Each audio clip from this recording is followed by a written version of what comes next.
I am back with Sara Alavi and Juan Carlos. This is such a pleasure to be meeting you for the first time.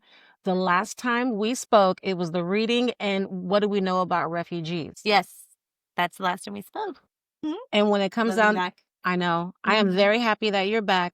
And this is very special because this is your first feature, Practically Married. This is my first feature that I've written and produced and starred in. So this is the most, this is the encompassing feature. The other ones I have not written, produced, and starred in. So this is Wow. a little extra. And Good. Extras always good, right? and Juan Carlos, you're the awesome director. I am. I directed Practically Married, and it was well written by Sara Alavi.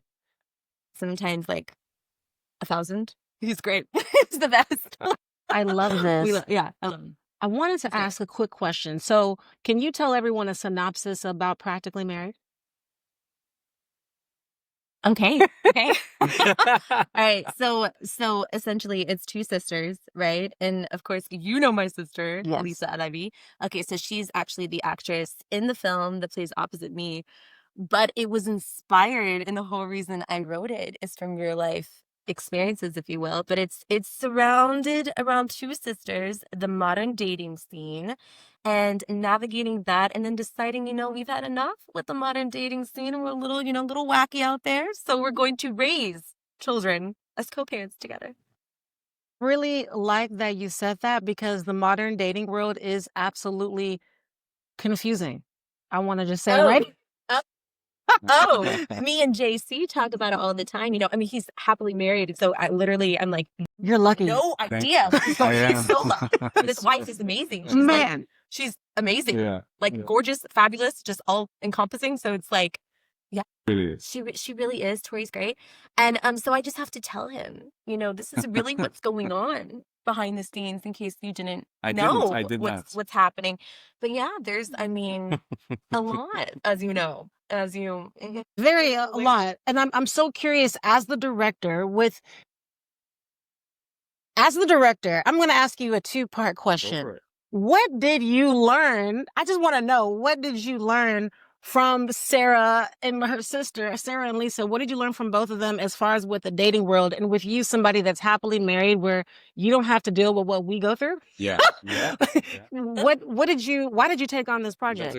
Question, because it's all about paradoxical things and ways of thinking about things, right? And so this film and this story goes back. I know Sara for 5-6 years before even filming, and I know other sisters, and I've known them for a while and a minute and all this other different things. And so when it came time to the topic and the challenge of the film was, how do I know what I know about them and apply it into a film that perhaps is very out there on topics that I myself am not so aware of, such as dating apps? Because, I got married in the 2012, and before that, dating apps were not really existent. I lived overseas in Asia. I came back to the States, and, and whatever. So I missed that whole window of dating, and You didn't miss anything. You didn't. You didn't miss anything. Well, the stories at the end of the day is what really caught my attention. And, from both sides, right? From both sides on so many different levels of the horror stories and also the pretty stories that sometimes do happen from them. So it's a curious subject. It's a very interesting subject that I dove into. Then the duality of the sisters and make it into a cinematic sort of giving it a touch and feel and using that whole synergy between them that I know of them, and then sort of applying that into this film. And so just being able to make some directional calls and artistic approaches to how do we present these people like this. That. And I also noticed that you were very selective when it came down to some of the characters that you chose to play these roles. I recognize some of them in other awesome movies and films. So great job on that. And how did you decide on which characters to select for this film? To God, even though I was kind of semi-lead on the casting process, JC was needed to approve everything. He's director, he's visionary. So what I did was I obviously looked at similarities to what I've navigated in real life, and then kind of brought that into the script. So I'm like, okay, so how can I kind of bring this person and character to life based on what I've experienced and in reality.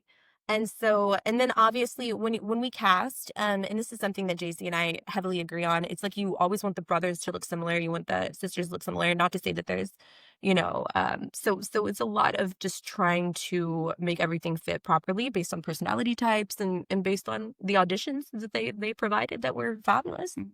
And that's how we casted some Beautiful. roles too. It was I say, well, I was gonna ask you, when it comes down to the characters, who who stood out to you first thing? I'm just so curious behind the scenes. Whenever you did the casting process and you selected everyone, who stood out the most where you're like, was there any person in particular that stood out the most? Outside, no favorites here. No, no favorites here. But who stood right. out to You you? know, that's a hard call because of the situationship of of Yeah. the filming and the production, and every day was so different, and every day was different characters, and every single one of them brought something very unique, and at the end of the day, if effective. And Yeah. so I think having that synergy between 99.99% of all of them was amazing to kind of go in. What do you want people to take away from this particular film? I am curious. Me first. You He's such a gentleman. Ladies first, right? Uh so obviously when we created this and when the script was written, it was based around a Christmas synopsis. Now, to be quite transparent, I probably have stories upon stories if I wanted to incorporate a specifically adult humor film geared towards adult humor and the dating world. However, this is We can all relate. so part two. No, nonetheless, so for Christmas, we wanted to kind of create a family driven film, that Christmas binge watching vibe that people do. You sit on your couch to enjoy that nice, little, hot chocolate. You Mm. watch your Christmas movies on repeat. We wanted Christmas. We wanted to bring the magic of Christmas, but also incorporate some reality in the, realistic modern dating scene and relatable issues, if you will. So we kind of navigated a little mixeroo, if that's a word, um, of like, adult humor, and then kind of like the cheesy fun, right? Christmas. And then kind of a little bit back into the adult humor realm of things. So we kind of decided to do a little dippy dip. So it wasn't directed towards specifically like respectively Lifetime or Hallmark, but it had a little bit Your more own lane. our own lane. Yeah. We're in our own lane, and that was something we discussed prior, just to be able to kind of create that mix that we could bring out for Christmas, make it special, make it, magical, but then also make it real and a little goofy, little goofy. Will Little bit. say I love the fact that I feel like you made it very unique at the fact that you and your sister, what you play in this role of how you don't hear many people as far as siblings, you hear couples adopting children, but you're not really familiar with that because I know that's something that I'm curious of. You don't hear that a lot with like siblings. What made y'all Right. take that particular approach? So a few years back, we were just like, and this is before. I mean, sis is in a committed relationship, but this is before a committed relationship for sis, and we're just shooting shit. I mean, shooting, just talking it out, you guys. And we're like, and I'm writing in my notes section of the phone, like we're writing every single horrible date that we've ever had, and again, we only took 2 out of like 100. But nonetheless, this happened just being goofy, like on the couch. And I said, well, what if we did a really woke, I mean, keeping it real, really woke scenario? Yeah. And I'm like, oh, this is kind of like how my brain started thinking. I was like, okay, 2 girls, best friends, and we, hang out with our nephews together. We practically raise them when the parents aren't around. And we're like, let's do a little fun little like cray fun woke scenario to where it's like we just can't find the right guys. We're in this predicament and God knows how long we're gonna be in this predicament. Might as well find a way to like at least have offspring together. So, it was just kind of this way of like Yeah, like practice. But then, of course, watching the film without giving away any of the plot, right, Juicy, you know, is with family or friends or any two humans, that are consistently together, working together. There's a learning curve. There's an up and down and all around, and Yeah. there's good, bad, learning experiences. And is this really gonna work? Is it really realistic at the end of the day? So being able to kind of like take that idea, run with it, and then kind of see how it plays out. I love that you said that because I'm thinking about learning curves in JC, being a director of this beautiful project. Is this your first feature? Yes. Congratulations. Thank you. Every single project that I've worked in before has been totally different, and feature film was just the next level of challenge.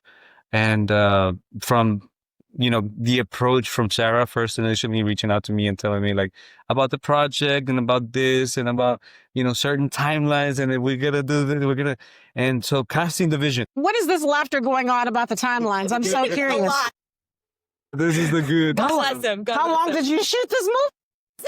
Great question. Yeah. We would have loved more time. We would have loved more time. This is the realistic approach Yeah, of sure. somehow of these productions are Yeah, being shot naturally. and being able to produce at high levels, right? Yeah. Everything has to be like spot on and all the intricacies that you have to pick up along the way. And of course, Sarah, she really lay out the system for me and was able to explain it in such a way that I'm able to accommodate it and make this vision come to life. So Beautiful. that.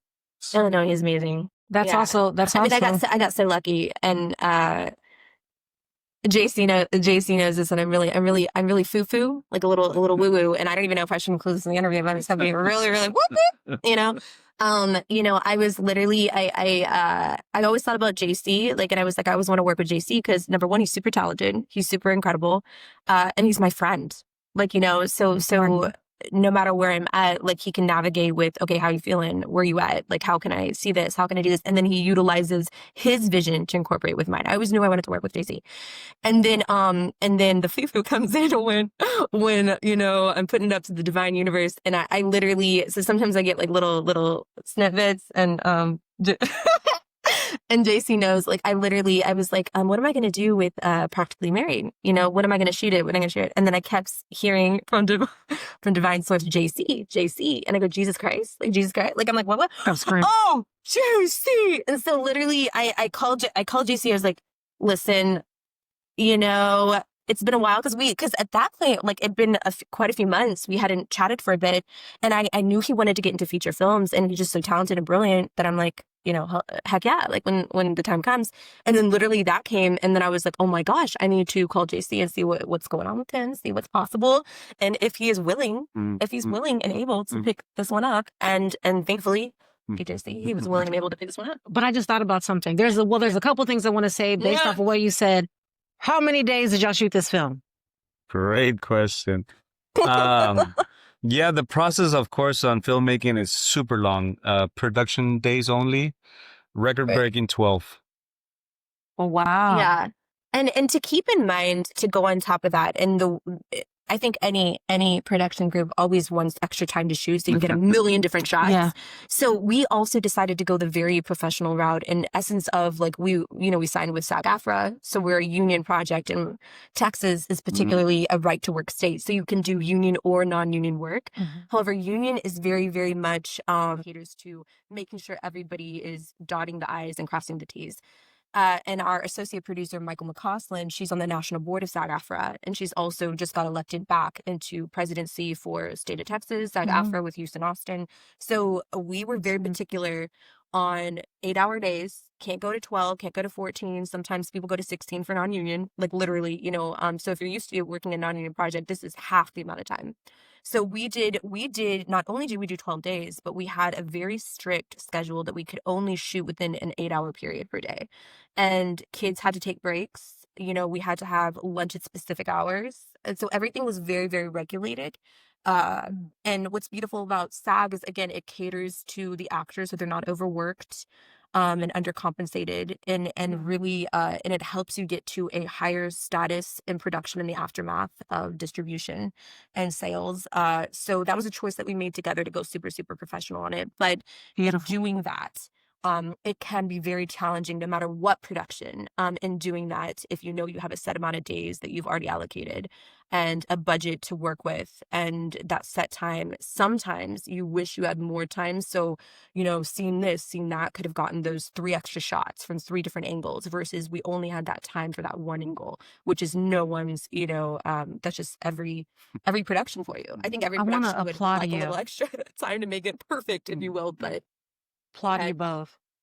quick. Thank you. No, I just think this is beautiful. Everything you're saying to me, and for this being your first one with this level of standard that both of you required legally, that you have to, meet these certain standards, that speaks a lot about the prep time that you made before this even started, and even to both of your relationship. But also, JC, this also speaks to the way that you were able to quickly process this information to get things done needed the way it's supposed to be at a certain level standard. So I know this has elevated you on a whole other level as well. And I'm laughing because, are you talking, girl, why are you talking about yourself like this? You say you all over the place, but I'm like, that actually speaks a lot because JC, you're able to deal with the chaos of everything. Yeah. Because the film industry is chaotic, but you as a director, able to, have all these moving pieces, that speaks a lot. So again, I want to commend you on that. Everything you're saying, I'm like, this is obstacle after obstacle after obstacle. And is this, I know this is your first feature film. Is this your first time working with children on a set as well? For me, it was, yeah. What was that like, directing children and trying to get them so comfortable at the limited time span that you had? We had a couple of children or several children in this set, and I think it just made it easy because you had the right people on it, the talent, the actor. I mean, super professional, and also the new actors as well. They're her nephews, and she had been training them and bringing them up to this, and this is how it's gonna go. So it made their transition into this film a little bit easier from their angle.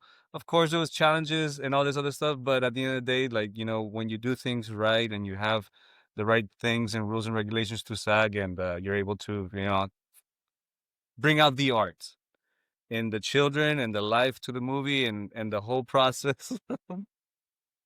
I want to say bravo because it's not easy. Y'all did the work, you did the preparation beforehand. And what were some of your favorite moments? And it could be behind the scenes as well. Do you have any favorite moments? I am so curious, as I know it was crazy with the I time you have, I had. have a, I'm screaming. there were some challenging slash favorite moments, but it's quite hilarious. Like the first day, as you know, Houston is very unpredictable weather. Yes. And 12 and days it's in Houston. so 12 days in humid, Houston and it's so outside. humid, and so like, yeah, and so the heat is, it's like summer's like brutal. So it's like humidity central. It's like the colds are colder and the hots are hotter. Happened to be first day of shooting happened to be one of the outdoor scenes.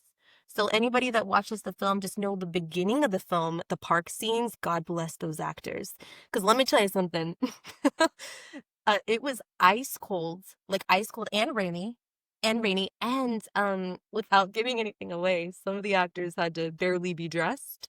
So while we're wearing like 3 layers of jackets, and I'm like giggling behind the scenes because I'm like, God bless them. Like, I don't even know how they're gonna do this because I'm like dying and I have like 3 layers on. And what are the chances it's gonna it's rain, freezing, not to mention the, with camera and everything. Yeah. It's like you have to work so strategically, as JC knows. But oh my gosh, it was, yeah, so it was a little nippy cold, nippy cold. I am so Cold. And they curious did a now. full day shebang bang. I mean, they did the full thing and they did not complain. I mean, and that was the first day. That's how you start the whole thing. So You that was know, it. That was a good little she knows how to put a production together and literally professionals. Everything I'm hearing from you is preparation and knowing how to cast correctly, communicating. So I'm just saying bravo because Houston is very bipolar for the weather, Very and it's very unpredictable. And I want to ask you, Mhm. what were some of your favorite moments? Yeah, the favorite moment of it was the beginning and the end. I think when people take their chances on you and you're able to get a healthier budget, especially in production, it's such a fight to be able to cast a vision and cast it the right way and hire the right people. And I was like, you know, that is powerful. I was like, the day one, I'm like, I don't care how tired I am. I don't care how bad it's gonna be. It doesn't matter. That's my that's my wow feeling. Boom, let's get to work. And then at the end of the day, the last day, finito, I got a film completed. I got everything I needed. You know what I'm saying? Because then you have to deal with budget constraints and all these other things. And you hear a lot of stories, a lot of films out there that take years to go out to market because they run out of budget and all these other things that are needed for post production, sound, all the extra stuff that you don't think about. So it's like preparing for the worst, expecting for the worst, and just trying to make magic happen no matter what at the end of the day. So that's And JC's really, really is incredible on celebrating the milestones. You know, like Important. I tend to be very thorough and perfectionist, and he's so easygoing and so incredible. Like my other half to work with, like my husband on set. Well, Not in real don't life, just but don't get mad, no, wifey. like, but nonetheless, like, like literally somebody that gets your other side, and but so easygoing towards like, let's celebrate this. Like, hey, we got this far. This is what we did. Yeah, Like, look what we did. And I'm like, right. wow. that's You very know what I important. mean? And just having that Very. that bond and like being able to navigate it is just so it just makes everyone's life easier.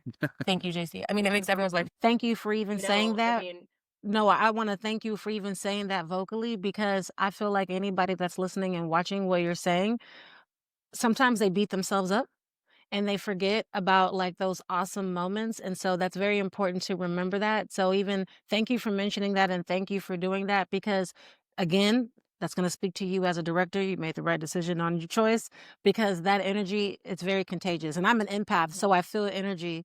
And so very, very, that is going to flow. And I believe that is going to flow through the camera. And for anybody that is watching this particular film, and I'm gonna ask both of you separately, different answers, I beg of you.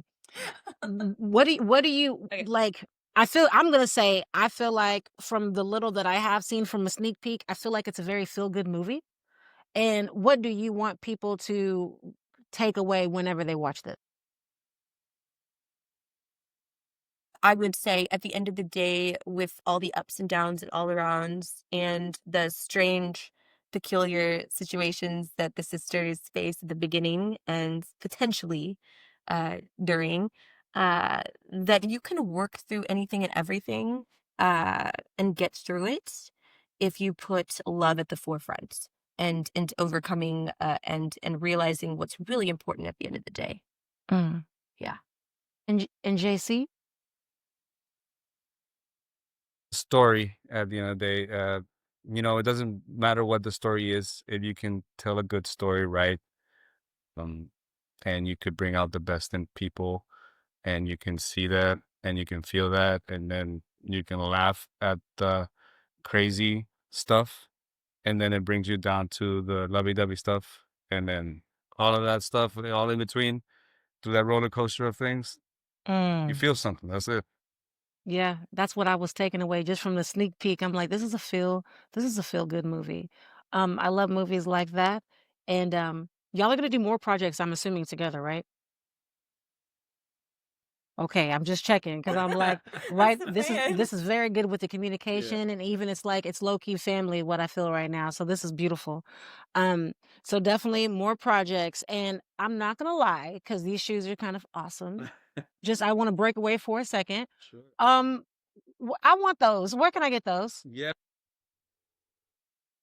Well, thank you for noticing them and wanted to bring in a little red touch to You're styling. You're Hey. styling. the set. And I decided to go for these shoes that I designed myself. The brand is Chêne, French for oak. And usually work and design based on style of each gentleman differently and go really custom. And So not lady shoe? course can be done, but I'm mastering the man aesthetic at the moment, and applying it to the wardrobe and the style, and so different occasions. I want to have. That was my first initial think was like, I think the shoes are gonna make my outfit, and if I have this shoe, it's gonna bring this outfit like this, and if I have that, so I need to create a shoe for each different scenario, outfit, style, based on the things that I have. So this is one of the reasons why. You're very stylish, so I'm assuming this style you're gonna also be on set for the movies, everything you're doing. You're styling Yes. everybody. Is he styling? Well, Dude, next one. Huh? Huh? Give you another no, no, million no. things. Just bring in that touch, at the end of the day. And I do like to dress in that sort of style, even on production. Always. It's always on point. Go ahead. On this, but I think it's just, yeah, that's just me. This got character that I really love and approach, and I think right now I'm wearing Armani, in remembrance of the icon Giorgio Armani that built a brand for himself and did almost impossible things and set these standards so high, and you aspire to kind of be like these stories, and like so well done. And it's all it is. It's all standards. If I can keep my standards here, I can keep my standards here. It reflects. It reflected in my productions and everywhere else that I go. Y'all killed it. Like, I like what I saw, and I also just want to commend because I'm not giving anything away, but I also love the color grading and everything. So that was like that looks really good. I'm just gonna say I love all of that. Um, and I just wanna. I'm definitely. When can everyone expect to see this particular film? When can we expect this to be seen, and where are we gonna see it? So there's pre-order on Fandango at Home on November 14th. Okay. And then Black Friday, which is a week after that. So November 28th, Black Friday is when it's released everywhere. Like Fandango, Amazon, Verizon Fios, Hoopla. And then, of course, if you are traveling for the holidays, airline and hotels, take a look at that because it's going to be big. That's exciting. I just got chills. That was beautiful. That is awesome. Oh, that's going to be a success. Congrats, y'all. That's a big success right there. I want to just also commend you guys again. I'm like not even kidding. I love the preparation that you did. I love how you prepared the children. And even though you said it was crazy, I love the fact that you were able to receive that information.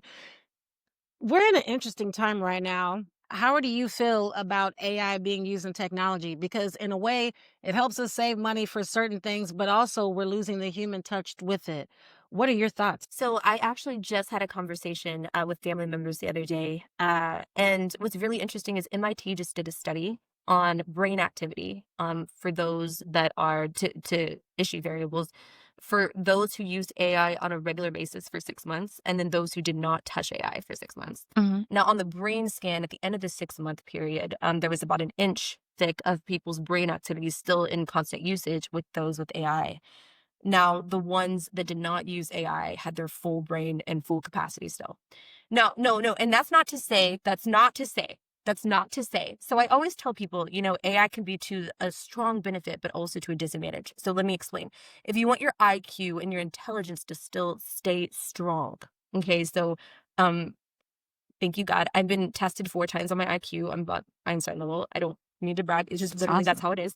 But I literally rarely use AI. But this is the reason. If you can use it for productivity, it's beneficial. It's wonderful. Productivity, but that's different because you can do the action itself. You know what 2 + 2 is. You don't need to ask AI what 2 + 2 is. Therefore, if you already know something quite well and you excel in it, ask AI to help you with the productivity. Okay, with SEO settings, with particular write-ups and stuff that you already know how to do, but it would help you efficiently and effectively. If you are asking for intelligent-based questions for AI or research-based questions, if you are unable to research on your own, that's when brain activity will drop. Because one of the things with human capability, and again, raising your IQ, is being able to use your brain to think outside. As soon as you deviate from using your brain to think outside and you depend upon, as a dependent versus an independent, depend upon AI, that's when it can be detrimental. However, AI can be very, very advantageous, can be very, very helpful, very commendable, as long as you use it, again, so you don't diminish your intelligence, use it for the greater good of productivity. And your I think it helps creativity. business with creativity. Very tricky. So when we look at SAG-AFTRA, so unions, so very highly professional, Mhm. you are forbidden, which is great, but you are forbidden to use AI. If you have to, you pay the extra cost to do special effects. Period. Mm. We use humans and we use humans only. We continue with human-based jobs, great. However, in non-union, again, we're Texas, we're a right to work state. In non-union, you are more than able to flexibility-wise use AI. To me, legally, you should not use someone's voice, look without their permission written down, signed and sealed. This is their rights. This is fundamental international human rights.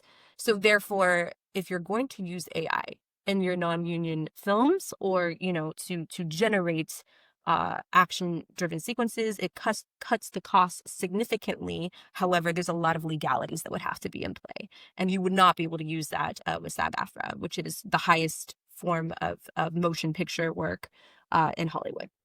That was such a So beautiful answer. that's a very roundabout way to answer. But No, to be I very love that clear, answer. to be very, very clear, it can be used for the greater good or it can be used to a detriment. So it's your choice. I And you can. love You can. that It can be answer. positive for sure. That was a beautiful answer, and you weren't even ready for that question. I love that because, right, a lot of filmmakers and talent, people behind the scenes in front of the camera, that is something that's very important, especially when you enter in these higher tiers. Like, you're a professional. So as you're getting higher and higher, it's kind of like, what can I use? JC, what are your thoughts? Yeah, I think AI is a beautiful thing for humanity. At least it can be, and how we choose to see it. Um, and yeah, of course, I could go into the AI, into the creative space, and how it could amplify it. And I just think, like Sarah said, just using the AI the right way, uh, for it to improve your life or the people around you, right? This kind of things. And the artistic approach is a more sensitive subject because, like, voices and like images and these other angles, this is what makes us human, and humanity is all we got. Yeah. And so, will the value of real humans go up in the future? I think so. So, will there be a lot of cuts from people and crews and roles and all this other stuff with this new age? I think so too. And so, at the opposite angle of AI, there's also this personal brand. And so, even on films where we're adapting so much, you have to have a presence out there. People have to know you, for better package the production, the sales, the name out there of people wanting to watch people, right? At the end of Yeah, because I think about y'all later as far as all the projects that you're doing. It's almost like having that human interaction and then seeing you. I don't want to see an AI. I can't meet and shake an AI. Like, I can't sit And it's down. the And humanisms. Yeah. yeah, I want to sit down with you. I don't want to talk to a computer. And so I definitely, with both of you being professionals, I definitely wanted to know your thoughts with it because it is a topic that so many people are talking about. And with y'all being the experts in this space, I want to make sure other filmmakers are watching and listening to y'all. more to that, and I Yeah. think on the creative space too, it's like you'll get better at systems, and I think we're not going to lose our jobs to AI. We're going to lose our jobs to people who know how to use AI. And as long as we have that advantage and know our workaround and not necessarily use it in these other respects, but Right. making, ask better questions, get better answers. This is how I try to interact with AI in these levels. And it has improved a lot of different things, systems for me as well too. So, but on the creative side, I still have the touch. It's my touch at the end of the day. And, Yeah. I'm able still to make that call. I think that's what makes it different. And it's tricky. Beautiful. And I think in every single industry, because AI has become so prominent, then I feel like there is almost a need for you know, a competitive nature, if you will. If you know that someone's progressing and they're using AI and you're in a similar field, then there's a lot of individuals and companies and businesses that choose say, hey, we have to level up in that way, shape, and form, and therefore they have uh, almost like an obligation, if you will, in fear-based to utilize AI. And could it absolutely help again efficiently productivity wise. I mean, there are amazing, amazing results with AI. So there's definitely wonderful aspects of artificial intelligence. But again, it's like when you get back to creativity, and that's why SAG-AFTRA fights so heavily for non-AI continuously for the past decade. Um, it's just tricky to be able in our field, non-commercial field, Mhm. because commercial uses it consistently, especially in Texas. But in a Hollywood, they want the humanism. I say humanism is not even a word. I want They it. want they want they want they You want can tell they a difference. you know, they don't want a robot to cry. They want a human to be there to feel it. Their chests get red. Their nerves shake. They want to feel it. Being at this interview, you know, I have cute like little butterflies in my stomach. They want to feel that little momentary, not to say I'm perfect in any way. It's my imperfections that speak for my that's perfect. It's your imperfections that's beautifully unique. And those imperfections are what are the sellers. You know, people don't care how much you know until they know how much you care. Mm. And at the end of the day, when you are a human, you carry that sense of vulnerability and that sense of being authentically human that nothing else can replicate. I look forward to watching more of both of your work because out of many of the conversations I have, like off camera, I really loved what you shared. Because I even had an article published, so I love what you're saying and the fact that you're verbally saying it now. And I also want to say that as you're both growing in this professional space, you're talking about being efficient using it. So I honestly can tell the difference when people use AI, and I appreciate it when I see like the authenticity. But thank you for both of your time, and I am excited for Practically Married. I am excited. Thank you. you. And I know I keep saying JC, but it's Juan Carlos, y'all. Juan Carlos. Thank you. I'm looking to see more from you. Amazing. Amazing director. Thank you. Thank you.